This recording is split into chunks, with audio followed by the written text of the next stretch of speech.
Review kamera. Pertama, Lumix GH6 resmi diumumkan bahwa sensor 25 megapiksel dan 5,7 Kelvin video. Dari sejarahnya, di 2014 Lumix GH4 16 megapiksel menjadi kamera pertama yang bisa merekam video 4 Kelvin.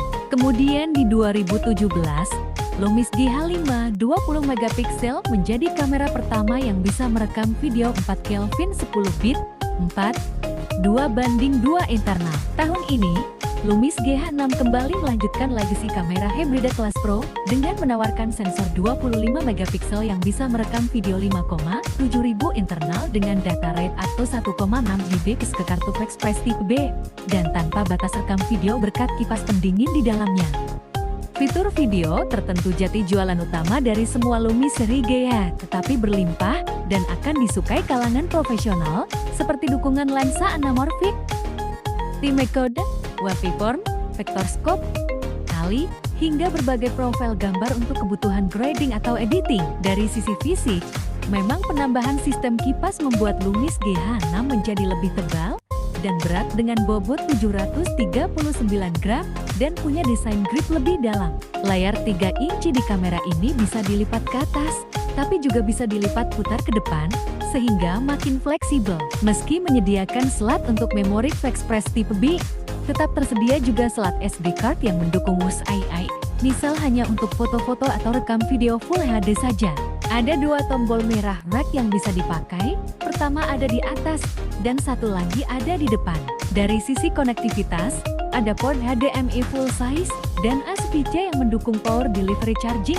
Selain tentunya ada lubang mic dan headphone. Kami menyukai sebuah tombol baru untuk audio, di mana tombol ini akan menampilkan semua indikator dan setting khusus audio, tanpa harus mencari dulu melalui menu.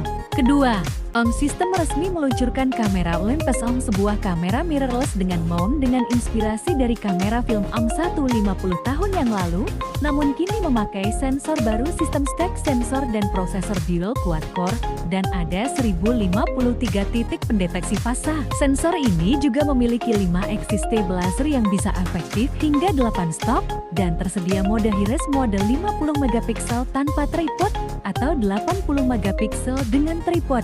Di prosesor barunya bisa mendeteksi orang, binatang, kereta api, dan kecepatan menembak kamera OM 1 bisa mencapai kecepatan foto 10 frame per detik dengan shutter mekanik, dan luar biasanya bisa memotret hingga 120 fps bila memakai shutter elektronik atau 50 fps bila dengan AF atau AE.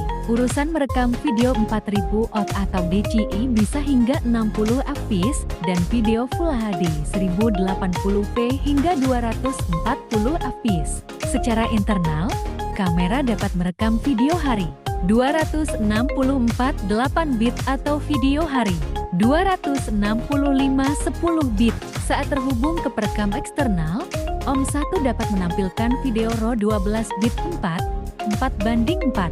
Ketiga, Voigtlander 90mm f2.8 epioscope SL untuk Nikon AF SLR atau DSLR. Voigtlander adalah pabrikan alat fotografi yang belakangan ini aktif sekali dalam memproduksi lensa-lensa manual untuk beberapa sistem kamera. Uniknya, Voigtlander sering menggunakan desain arah kamera film, tapi menggunakan teknologi. Secara sekilas, lensa ini sangat compact, panjangnya hanya 4 cm, luar biasa pendek untuk lensa telefoto, dan beratnya pun hanya 260 gram, padahal casingnya menggunakan bahan logam. Voigtlander juga membuat lens hood buat lensa ini. Ukurannya sangat kecil, sayangnya harus dibeli secara terpisah.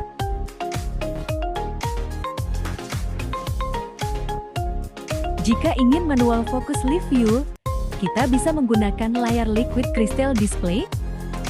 Keuntungannya adalah, kita dapat memperbesar area yang ingin difokus, sehingga hasil foto lebih presisi. Untuk mengatur apertura di kamera DSLR Nikon, kita bisa putar apertura ring ke f22, kemudian mengatur angka f dengan menggunakan dial.